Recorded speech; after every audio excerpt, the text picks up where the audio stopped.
Quick recap over the past 6 months.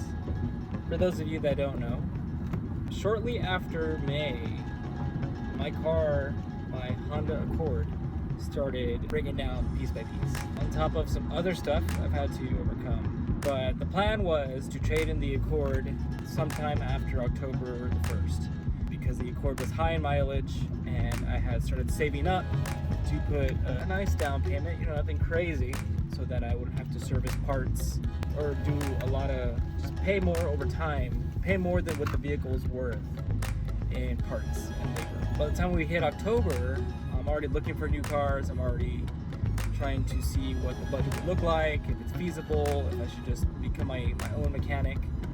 And then it started giving me that 10 warning flash that people are calling it on the Accord forums. And so basically that could mean any number of things, but I took it to an O'Reilly's and they did a scan. I came back with a P299 code signaling that my turbo was dying. So I tried baby steps, swapping out the air filter for the engine, see if that helped the airflow, and it did work for a while. So I thought, maybe it's a false alarm, maybe it was just the air filter needed to be swapped again. And then shortly after that, it did it again. Took it to the dealership. They said yes, it indeed is the turbo, and it's going to be about $2,000 to repair. Now, I did look into other mechanics in the area locally, and they all were saying about the same thing, and they were all saying that it might be best just to trade it in, because at 153,000 miles, with the turbo going out for who knows how long, you could have some engine strain. So it might be better just to trade it in to avoid any near future costs that would be associated with the dying turbo. And I was like, okay, it sounds like a plan, Stan. The person was not named Stan. I was like, hey, if you have any cars in the lot that are in this price range, I'd be open to trading in. Ultimately, I got this red Honda Civic that I am now driving. So it's very much feels like my wings have been clipped, because the first car that I owned was a Honda Civic. So I feel like I've gone backwards, so to speak. I'm pretty comfortable with it right now. I've been driving it for about a week already, and it seems pretty good. A pretty good investment for the short term. Now, the car note did jump from $310 to $550 a month.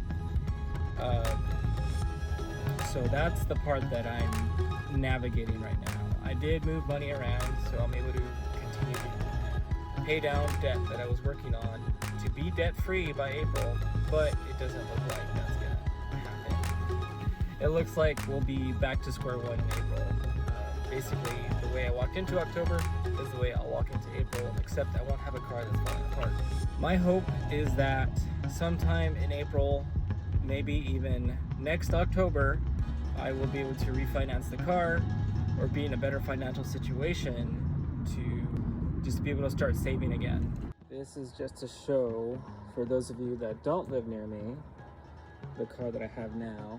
No longer the gray Accord, or the Stealth Bomber is what I'd like to call it. It's now this racer red Honda Civic. You can see me from a mile away. No one's gonna accidentally run me over anymore. But here's the outside. Pretty clean. Might put some stripes up over the driver's side. This is the inside. Still getting used to it. I bought steering wheel cover just to get more grip. It does feel very plastic-like, as most cheaper sedans do. Seat covers are also purchased. Still putting those in.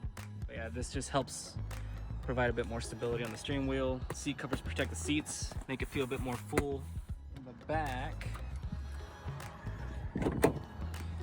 trash from my old car, seat covers for the back seat.